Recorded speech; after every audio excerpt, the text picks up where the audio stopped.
इस महत्वपूर्ण कार्यक्रम में देश भर से जुड़े सभी राज्यपाल महोदय, लेफ्टिनेंट गवर्नर्स, केंद्रीय मंत्रिमंडल के मेरे साथीगण, रिजर्व बैंक के गवर्नर, राज्यों के मुख्य सचिव, अलग अलग इंडस्ट्री एसोसिएशन से जुड़े साथीगण, स्टार्टअप, फिनटेक की दुनिया से जुड़े मेरे युवा साथी, बैंकों के वरिष्ठ अधिकारीगण और मेरे प्यारे भाइयों और बहनों, आज देश डिजिटल गवर्नेंस को एक नया आयाम दे रहा है। ई रूपी वाउचर देश में डिजिटल ट्रांजैक्शन को, डीबीटी को और प्रभावी बनाने में बहुत बड़ी भूमिका निभाने वाला है। इससे टारगेटेड, ट्रांसपेरेंट और लीकेज फ्री डिलीवरी में सभी को बड़ी मदद मिलेगी। 21वीं सदी का भारत आज कैसे आधुनिक टेक्नोलॉजी की मदद से आगे बढ़ रहा है, टेक्नोलॉजी को लोगों के जीवन में जोड़ रहा है, ई रूपी उसका भी एक प्रतीक है। और मुझे खुशी है कि ये शुरुआत उस समय हो रही है जब देश आजादी के 75 वर्ष पर अमृत महोत्सव मना रहा है। और ऐसे समय में देश ने फ्यूचरिस्टिक रिफॉर्म का एक और अहम कदम बढ़ाया है। साथियों, सरकार ही नहीं, अगर कोई सामान्य संस्था या संगठन किसी के इलाज में, किसी की पढ़ाई में या दूसरे काम के लिए कोई मदद करना चाहता है तो वो कैश के बजाय ई रूपी दे पाएगा। इससे सुनिश्चित होगा कि उसके द्वारा दिया गया धन उसी काम में लगा है जिसके लिए वो राशि दी गई है। अभी शुरुआती चरण में ये योजना देश के हेल्थ सेक्टर से जुड़े बेनिफिट्स पर लागू की जा रही है। मान लीजिए कोई ऑर्गेनाइजेशन सेवा भाव से भारत सरकार के द्वारा जो मुफ्त वैक्सीन दी जा रही है उसका लाभ लेना नहीं चाहता है, लेकिन जो प्राइवेट अस्पतालों में जहां कुछ कीमत देकर के वैक्सीन चल रही है उसमें भेजना चाहता है। अगर वो 100 गरीबों को वैक्सीन लगवाने की उसकी इच्छा है तो वो उन 100 गरीबों को ई रूपी वाउचर दे सकता है। ई रूपी वाउचर ये सुनिश्चित करेगा कि उसका इस्तेमाल वैक्सीन लगवाने में ही हो, किसी और काम में नहीं। समय के साथ इसमें और भी चीजें जुड़ती चली जाएगी। जैसे कोई किसी के इलाज पर खर्च करना चाहता है, कोई टीबी के मरीज को सही दवाओं और भोजन के लिए आर्थिक मदद देना चाहता है, या फिर बच्चों को, गर्भवती महिलाओं को भोजन और पर्यावरण से जुड़ी दूसरी सुविधाएं पहुंचाना चाहता है, तो ई रूपी उनके लिए बहुत मददगार साबित होगा। यानी ई रूपी एक तरह से पर्सन के साथ साथ पर्पज स्पेसिफिक भी है। जिस मकसद से कोई मदद या कोई बेनिफिट दिया जा रहा है वो उसी के लिए प्रयोग होगा, ये ई रूपी सुनिश्चित करने वाला है।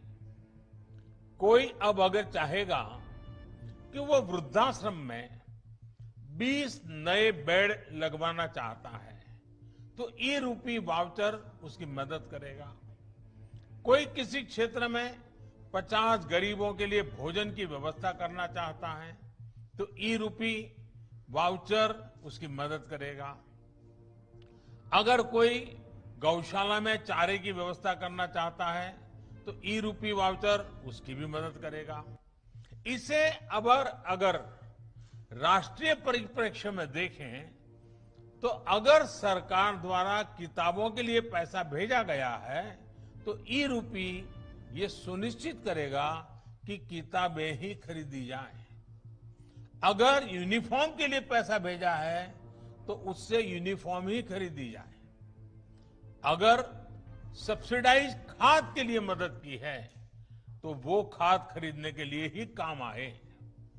गर्भवती महिलाओं के लिए दिए गए कैश से सिर्फ पोषक आहार ही खरीदा जा सके, यानी पैसा देने के बाद हम उसका जो इस्तेमाल चाहते हैं ई रूपी वाउचर उसे सिद्ध करेगा। साथियों, पहले हमारे देश में कुछ लोग चाहते थे कि टेक्नोलॉजी, और वो कहते भी थे कि टेक्नोलॉजी तो केवल अमीरों की चीज है, भारत तो गरीब देश है, इसलिए भारत के लिए टेक्नोलॉजी का क्या काम। जब हमारी सरकार टेक्नोलॉजी को मिशन बनाने की बात करती थी तो बहुत से राजनेता, कुछ खास किस्म के एक्सपर्ट्स उस पर सवाल खड़ा करते थे। लेकिन आज देश ने उन लोगों की सोच को नकारा भी है और गलत भी साबित किया है। आज देश की सोच अलग है, नई है। आज हम टेक्नोलॉजी को गरीबों की मदद के, उनकी प्रगति के एक टूल के रूप में देख रहे हैं। आज दुनिया देख रही है कैसे भारत में टेक्नोलॉजी पारदर्शिता और ईमानदारी ला रही है, कैसे टेक्नोलॉजी नए अवसरों को पैदा करने में, उन्हें गरीबों को सुलभ बनाने का काम कर रही है, और कैसे टेक्नोलॉजी सरकार और लाल फीताशाही पर सामान्य मानवी की निर्भरता को कम कर रही है। आप आज के ही यूनिक प्रोडक्ट को देखिए। आज हम यहां तक इसलिए पहुंचे हैं क्योंकि देश ने जनधन खातों को खोलने, उन्हें मोबाइल और आधार से जोड़ने और जैम जैसी व्यवस्था के लिए वर्षों मेहनत की है। जब जैम को शुरू किया गया था तब बहुत से लोग इसके महत्व को नहीं समझ पा रहे थे, लेकिन इसकी अहमियत को हमने लॉकडाउन के समय देखा।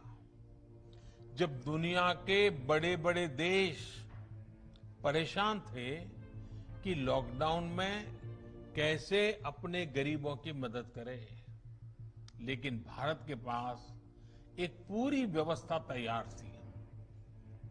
दूसरे देश अपने यहां के पोस्ट ऑफिस और बैंक खुलवा रहे थे तो वहीं भारत महिलाओं के बैंक खातों में सीधे आर्थिक मदद भेज रहा था। भारत में अब तक डायरेक्ट बेनिफिट ट्रांसफर के जरिए करीब 17.5 लाख करोड़ रुपए सीधे लाभार्थियों के खाते में भेजे जा चुके हैं। आज केंद्र सरकार 300 से ज्यादा योजनाओं का लाभ डीबीटी के माध्यम से, डायरेक्ट बेनिफिट ट्रांसफर के माध्यम से लोगों तक पहुंचा रही है। लगभग 90 करोड़ देशवासियों को इसके तहत किसी न किसी रूप में लाभ हो रहा है। राशन हो, एलपीजी गैस हो, इलाज हो, स्कॉलरशिप हो, पेंशन हो, मजदूरी हो, घर बनाने के लिए मदद हो, ऐसे अनेक लाभ डीबीटी से मिल रहे हैं। पीएम किसान सम्मान निधि के तहत 1,35,000 करोड़ रुपए सीधे किसानों के बैंक अकाउंट में पहुंचाए गए हैं। इस बार तो किसानों से जो गेहूं की सरकारी खरीद हुई है, उसका लगभग 85,000 करोड़ रुपए सीधा किसानों के बैंक खाते में ही ट्रांसफर किया गया है। इन सारे प्रयोगों का बहुत बड़ा लाभ ये हुआ है कि देश के करीब करीब 1.25 लाख करोड़ रुपए से अधिक गलत हाथों में जाने से बचे हैं। साथियों, भारत आज दुनिया को दिखा रहा है कि टेक्नोलॉजी को एडप्ट करने में, उससे जुड़ने में वो किसी से भी पीछे नहीं है। इनोवेशंस की बात हो, सर्विस डिलीवरी में टेक्नोलॉजी के इस्तेमाल हो, भारत दुनिया के बड़े देशों के साथ मिलकर ग्लोबल लीडरशिप देने की क्षमता रखता है। पिछले 7 सालों में भारत ने अपनी प्रगति को जो गति दी है, उसमें टेक्नोलॉजी के सही इस्तेमाल की बड़ी भूमिका है। आप सोचिए, क्या 8-10 साल पहले किसी ने कल्पना की थी कि टोल बूथ पर करोड़ों गाड़ियां बिना किसी फिजिकल ट्रांजैक्शन के लेन देन से निकलेगी? आज के फास्टैग से ये संभव हुआ है। क्या 8-10 साल पहले किसी ने सोचा था कि दूर सुदूर गांव में बैठा कोई हस्तशिल्पी अपने प्रोडक्ट दिल्ली के किसी सरकारी दफ्तर में सीधे बेच पाएगा? आज जेम यानी government e market place portal से ये मुमकिन है। क्या 8-10 साल पहले किसी ने सोचा था कि हमारे सर्टिफिकेट्स, डॉक्यूमेंट्स हर समय डिजिटली हमारी जेब में होंगे और हर जगह एक क्लिक पर इस्तेमाल हो पाएंगे? आज ये डिजी लॉकर से मुमकिन है। क्या 8-10 साल पहले किसी ने सोचा था कि भारत में एमएसएमई सेक्टर के उद्यमियों को सिर्फ 59 मिनट में लोन अप्रूव हो पाएगा? आज भारत में ये भी मुमकिन है। और इसी तरह 8-10 साल पहले क्या आपने सोचा था कि आप किसी काम के लिए एक डिजिटल वाउचर भेजेंगे और काम हो जाएगा? आज ये भी ई रूपी के जरिए मुमकिन हो चुका है। मैं ऐसे कितने ही उदाहरण आपको गिना सकता हूं। इस महामारी के दौरान भी देश ने तकनीक की ताकत को महसूस किया है। आरोग्य सेतु ऐप का उदाहरण भी हमारे सामने है। आज ये ऐप सबसे ज्यादा डाउनलोडेड ऐप में से एक है। इसी तरह कोविन पोर्टल भी आज हमारे वैक्सीनेशन प्रोग्राम में, वैक्सीनेशन सेंटर के चयन में, रजिस्ट्रेशन में, वैक्सीन सर्टिफिकेट प्राप्त करने में देशवासियों की बड़ी मदद कर रहा है। पुरानी व्यवस्था चल रही होती तो वैक्सीनेशन लगवाने के बाद सर्टिफिकेट के लिए दौड़ना पड़ रहा होता। दुनिया के कई बड़े देशों में भी आज पेपर पर हाथ से लिख करके सर्टिफिकेट दिया जा रहा है, लेकिन भारत के लोग एक क्लिक में डिजिटल सर्टिफिकेट डाउनलोड कर रहे हैं। इसलिए आज भारत का कोविन सिस्टम दुनिया के कई देशों को आकर्षित कर रहा है। भारत इसे दुनिया के साथ साझा भी कर रहा है।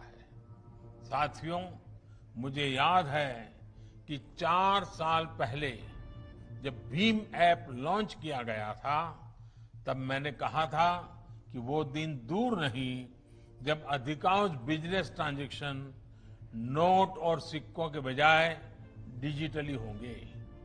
तब मैंने ये भी कहा था कि इस बदलाव से सबसे अधिक गरीबों, वंचितों, छोटे व्यापारियों, किसानों, आदिवासियों का सशक्तिकरण होगा, वो एम्पावर होंगे। आज हम ये साक्षात अनुभव कर रहे हैं। हर महीने यूपीआई ट्रांजैक्शन के नए रिकॉर्ड बन रहे हैं। जुलाई महीने में 300 करोड़ से अधिक ट्रांजैक्शन यूपीआई से हुए हैं, जिसमें 6 लाख करोड़ रुपए का लेन देन हुआ है। आज चाय, जूस और फल सब्जी का ठेला लगाने वाले भी इसका उपयोग कर रहे हैं। वहीं भारत का रुपे कार्ड भी देश का गौरव बढ़ा रहा है। सिंगापुर, भूटान में भी इसे लॉन्च किया जा चुका है। आज देश में 66 करोड़ रुपए कार्ड हैं और देश में हजारों करोड़ रुपए का ट्रांजैक्शन रुपे कार्ड से भी हो रहा है। इस कार्ड ने गरीब को भी सशक्त किया है, उसे इस भावना से भरा है कि वो भी अपने पास डेबिट कार्ड रख सकता है, उसका इस्तेमाल कर सकता है। साथियों, टेक्नोलॉजी कैसे गरीबों को सशक्त करती है, इसका एक और उदाहरण है पीएम स्वनिधि योजना। हमारे देश में तो रेहड़ी पटरी वाले, ठेला चलाने वाले भाई बहन हैं, उनके फाइनेंशियल इंक्लूजन के बारे में पहले कभी नहीं सोचा गया था। अपना काम आगे बढ़ाने के लिए उन्हें बैंक से मदद मिलना असंभव था। जब डिजिटल ट्रांजैक्शन की कोई हिस्ट्री ही ना हो, कोई डॉक्यूमेंट ना हो, तो बैंक से लोन लेने के लिए हमारे रेहड़ी पटरी वाले साथी पहला कदम भी नहीं बढ़ा पाते थे। इसी को समझते हुए हमारी सरकार ने पीएम स्वनिधि योजना की शुरुआत की। आज देश के छोटे बड़े शहरों में 23 लाख से अधिक रेहड़ी पटरी और ठेले वालों को इस योजना के तहत मदद दी गई है।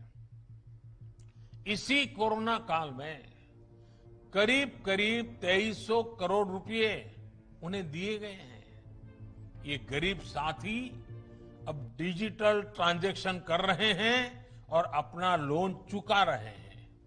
यानी अब उनके लेन देन की एक डिजिटल हिस्ट्री बन रही है। पीएम स्वनिधि में ये व्यवस्था की गई है कि 10,000 रुपए का पहला लोन चुकाने पर 20,000 का दूसरा लोन और दूसरा लोन चुकाने पर 50,000 का तीसरा लोन रेहड़ी पटरी वाले साथियों को दिया जाएगा। आपको जानकर खुशी होगी कि आज सैकड़ों रेहड़ी पटरी और ठेले वाले भाई बहन अब तीसरा लोन प्राप्त करने की दिशा में आगे बढ़ रहे हैं। साथियों, देश में डिजिटल इंफ्रास्ट्रक्चर और डिजिटल ट्रांजैक्शन के लिए जो काम पिछले 6-7 वर्षों में हुआ है, उसका लोहा आज दुनिया भी मान रही है। विशेषकर भारत में फिनटेक का बहुत बड़ा आधार तैयार हुआ है।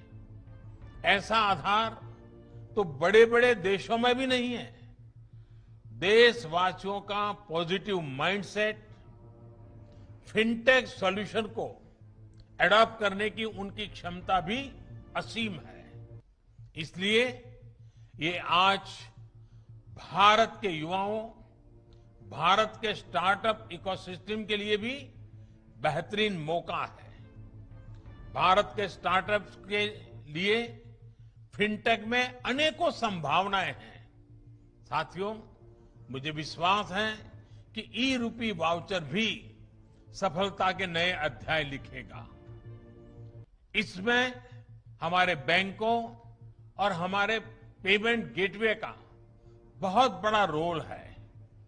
हमारे सैकड़ों प्राइवेट अस्पतालों, कॉरपोरेट्स, उद्योग जगत, एनजीओज और दूसरे संस्थानों ने भी इसको लेकर बहुत रुचि दिखाई है। मेरा राज्य सरकारों से भी आग्रह है कि अपनी योजनाओं का सटीक और संपूर्ण लाभ सुनिश्चित करने के लिए ई-रूपी का अधिक से अधिक उपयोग करें। मुझे विश्वास है कि हम सभी की ऐसी ही सार्थक साझेदारी एक ईमानदार और पारदर्शी व्यवस्था के निर्माण को और गति देगी। एक बार फिर सभी देशवासियों को इस बड़े रिफॉर्म के लिए बहुत बहुत बधाई देता हूं। बहुत बहुत शुभकामनाएं। धन्यवाद।